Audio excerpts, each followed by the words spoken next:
Well, before we get to the Kookiest Kook, yes, we got a great candidate today in New York, and we're wondering if any of the other cities can beat our Kook today. Yeah, this is a great one. It's too bad we're not syndicated to Georgia because it wouldn't even been close today. Yo, B, I will hook you up at the crematorium. This guy. What a scumbag. Besides being a scumbag, how sick do you have to be to just pile up bodies in the back? Well, you know. In the woods. You just. And the wooden is it. I guess you just get immune to it. You know what I mean? The guy he works at a crematorium. The story's getting sicker by the hour, too. They're just finding more bodies and more debauchery down there. They're saying as many as 200 bodies are just piled up in the woods. Just piled up out back of the crematorium. The crematory. In their suits. Yeah, in their funeral clothes. They said a lot of them in their funeral clothes, laying out some just body parts. What happened is this guy, Ray Brent Marsh, 28, he had said, last story I heard, he said, well, the machine broke down. I couldn't light the pilot light on the burner. It seems that he said something was wrong with the thing that cremates people, the oven. Oh, don't you get that fixed?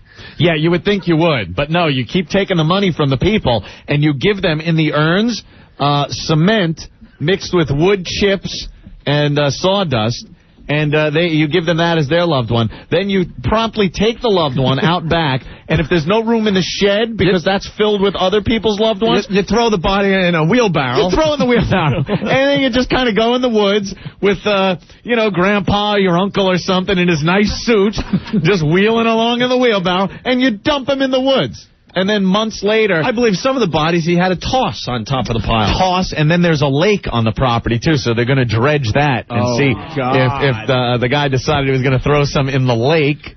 And then you leave them out there, some as long as they're saying 2 years. I heard a lot longer than that. Really? Yeah, because that was the last thing I heard. Mummified. They're finding mummified bodies. Well, I heard up to 15, right? Up to 10 to 15. 10 to 15 years. It didn't smell because they were embalmed.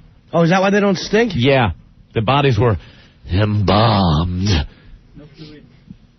that's where they. Yeah. And they said they stink you. They said that they found the people some of them in their funeral clothes as recently as a couple of weeks old, and some body parts like arms, heads, legs, and one officer had to step over a rib cage. Just like you find Grandma's rib cage laying out there. Oh, they also said that these bodies, some of the older ones, decompose to the point where all the bones are all mixed up together and intertwined and stuff. Yeah, they do. We're laying on top of each other in a big pile. So when they decomposed, they just kind of fell into each other. And this guy was like, sorry, the oven was broke. How much to fix the oven? How much to fix one oven? That is a twisted goddamn story. There was something funny about it, though. Just that all these people are home hugging cement little pieces of cigar ashes. As their loved one in their little funeral suit is being rained on in the woods. Yeah. Just like the water bouncing off of their rotting head. Bent over in an uncomfortable position. Head against a tree stump. For years, not even minding it because you're dead. Give me the post because... It's hilarious. Well, John Amos throws them into the shed. John Amos. James! Why you put him in the shed? The Post has a great cartoon as far as this whole thing goes. Oh, leave it to the Post. Make a little joke about it. There's the dude. At least with us, you know what you're getting when you come here. What's the guy's name that's guilty as charged? That would be Ray Brent Marsh. Ray's filling up an urn, right? And it's like, it says, rest in peace, 1923 to 2002, with like 3 or 4 smokers around a table with a big, huge ashtray. And the caption goes, can you guys smoke a little faster? We have a dozen more funerals today. Smoke a little faster.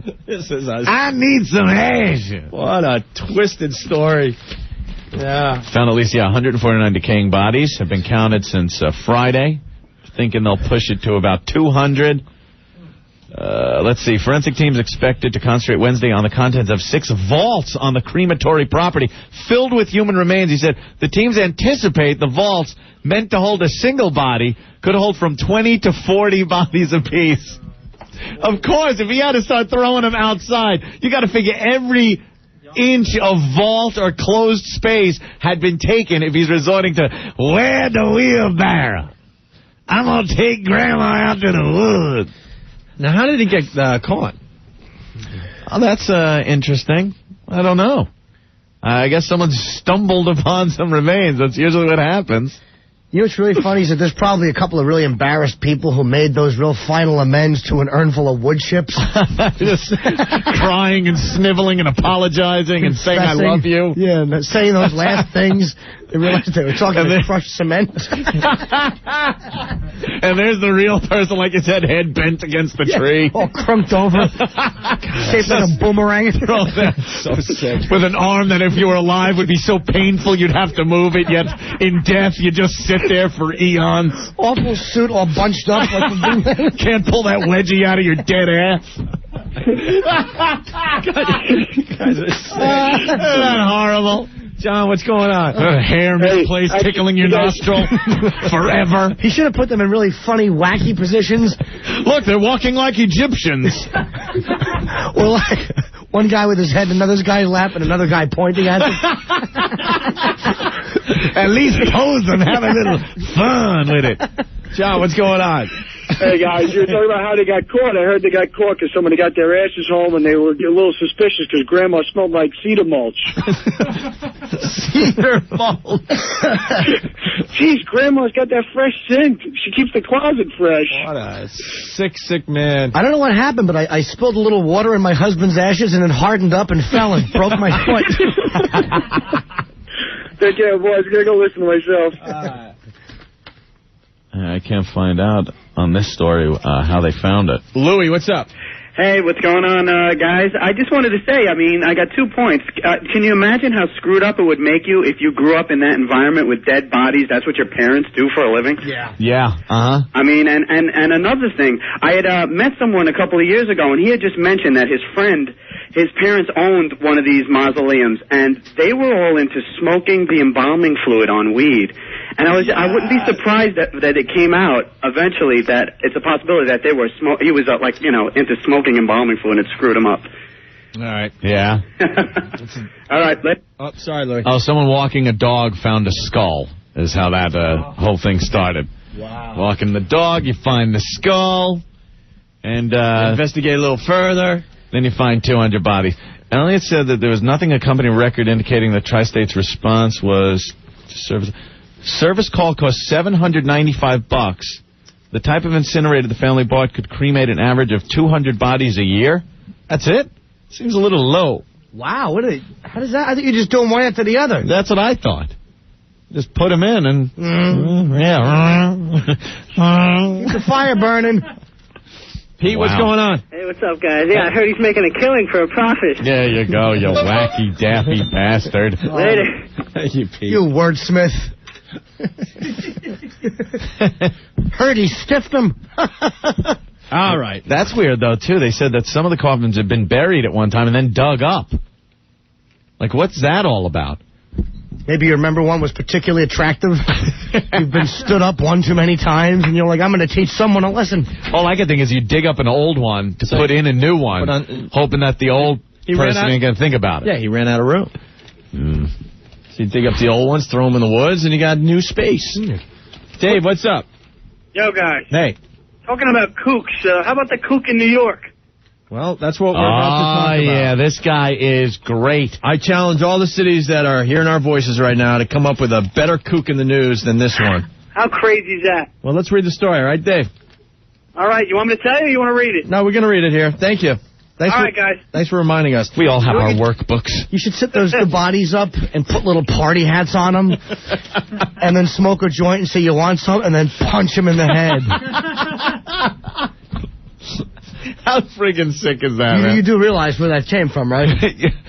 Actually, no. That's Voss's awful act. Is it? It's actually a funny bit, yeah, where he talks about smoking pot at a funeral home, putting party hats on the bodies and punching them in the head. Punch him in the head. Speaking of Voss, speaking of Voss, but all these people in his audience, he won't know the difference. Oh, poor Voss. It's not even here. I'm in England.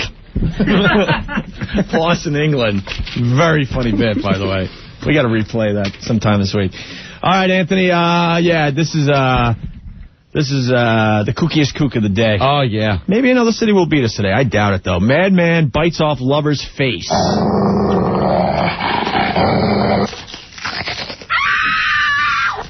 I couldn't decide which version to read because both of them are so good. Yeah. The Daily News version or the Post. We decided on the Post version. A crazed Queens man bit and tore at his girlfriend's face in a bloody attack straight out of a horror movie, police said yesterday. After receiving 911 calls... 9111 is really an emergency. After receiving 911 calls reporting terrible screams, cops say they found Felix on top of his 21-year-old girlfriend ripping at the area around her eyes with his teeth. He's 31. She's 21. Right. He's ripping at... the area around her eyes? Around her eyes. Everyone knows that's where the most tender meat is. Of course. Well, speaking of tender meat, here it goes. Police think Felix may have devoured chunks of flesh during the sadistic attack. Like just ate them. Ate and swallowed her chunks face of flesh. Wow. The semi-conscious woman told cops that Felix punched and bit her. She was listed in stable condition at Jamaica Hospital after undergoing surgery on her mangled face. They don't know why he did this. The attack occurred between 1 and 2 a.m. The woman was heard screaming and saying, "I can't believe I'm not in the naughty nighty contest anymore." And by the way, they do know why he did it. Yeah. He was hungry. That is simple an answer, is there? You actress. Let's see. The victim chilling screams continue to echo. Cop used a battering ram to knock down the apartment door and followed the shrieks to the bedroom, but the door there was locked too. After crashing through the bedroom door, they were shocked by the sickening sight that greeted them. The attacker was on top of the woman, biting and tearing her face with his teeth as cops pulled him off. She was bleeding heavily from her face, nose, and eyes. There were also bite marks on her arms, police said. Felix's face and mouth were allegedly covered in blood as well. Like a dog. Yeah. Cops said the bottom portion of one of the woman's earlobes was nearly torn off and chunks of her ears and pieces of flesh around her eyes were missing. Wow. And you know what's scary about this guy is that you know that you're really attacking someone when the cops are knocking on the door and you continue biting your victim's face. You're eating her face. They brought her out on a stretcher and they had a sheet over her face. I thought she was dead. They should put this guy into that crematorium and solve everyone's problems. The crematorium. So there you go. Beat that. Yeah. Beat that today. I defy you to find something that happened. One sexier story, today. I dare you. Andy, what's going on? Andy. Hello. What's wrong with the national lines? Hello. Andy. Maybe his name's not Andy. Maybe somebody screwed up. Andy. Hey, you want to talk about Cemetery Guy? All right, he's gone. He's gone. Can I mention one thing that really annoyed me in the paper very quickly? Yeah, go ahead. This is not the old news segment, but I just had to say that in the presidential polls, whites picked Lincoln and blacks picked Clinton as their favorite president, and I just wanted to say, ingrates. Yeah, this is amazing. Lincoln was chosen as the top president, the greatest president by white people. And the blacks chose Bill Clinton. You would think that black people would pick Lincoln every time. Every time. He's the guy that threw you the ultimate bone. Get you out of that rut. Get you out of slavery so you can open up a crematorium business. But no, they like the BJ president the best. He's the president they need. The Hummer in the Oval Office president is the one. I like his style. Now that's the president. Abraham who? Total ingrates. Well, this guy's going to attempt to beat our kookiest kook. Scott, what's up? No. All right. Was this in today's paper? This was in about 2 days ago up in Maine. Weekend is okay. Yeah, it's okay. We haven't been on the air in a few days. Go ahead. It's like up in Maine. It's in South Portland, Maine. They just found out, actually it's kind of funny and ironic that a cop caught on to this. But they found out after two cops stopped at a Dunkin' Donuts that they had a strange filling in their donut. Oh, God. It ended up not being nuts. Oh, my on the God. Camera. So they're both basically being charged with, I don't know what you would call that. Did that make the air, you think? Jacking it. They were jacking it on the donuts. I mean, like, that's just sick. That's vile. I know, and it's aggravating. If you're going to do it for the cops, do it for all of us, fella. Oh, man. Wow. Yeah, but that's that. They're both going down. I don't know what the exact charge is. We took our candid cameras and filmed two men jacking it on the donuts. Watch as the police officers come in and watch as Maury Amsterdam pulls his pud on the donuts. Laugh along as these officers take a bite of male jizz on their jelly donut. Don't be surprised if sometime, somewhere, someone steps up to you and says, "Don't eat that, someone spewed in it." All right, Scott. All right, man. Thank you. Have a good one. All right. You gotta kill the guy that does that. You have to kill him. How do you eat the donut that someone jizzed on and not then kill the guy that did it? Yeah. Man, that would explain a lot, too. That would explain why you rolled the window down and just spit the donut out. Come on, finish the job. Swallow it. That's horrible. Were the two guys doing it, I wonder, on the donuts together, like helping each other out? Oh, that's sick. Yeah. But that makes it sick, You know, right? they're together? Yeah. Oh, wow. Jay, you for real or what? Yeah, man. All right, go ahead. Well, first of all, I want to see if I can win the contest. I got Michelle Kwan for Gook of the Day. No, we're doing Kook of the Day. Sorry. I can't say on the air how I could get these, but I can get you. I could probably get you pictures of that girl who got her face bitten off. Really? Wow. Yeah. We'd love to see that. I could probably deliver it to you guys. I don't know if you want to deliver it or you email it or whatever. Come on down. All right, sounds good, guys. I'll as soon as I get it, I should probably get it within like a day or two copies of it. All right, cool. All right, man. Thank you, Jay. Later, guys. Bye.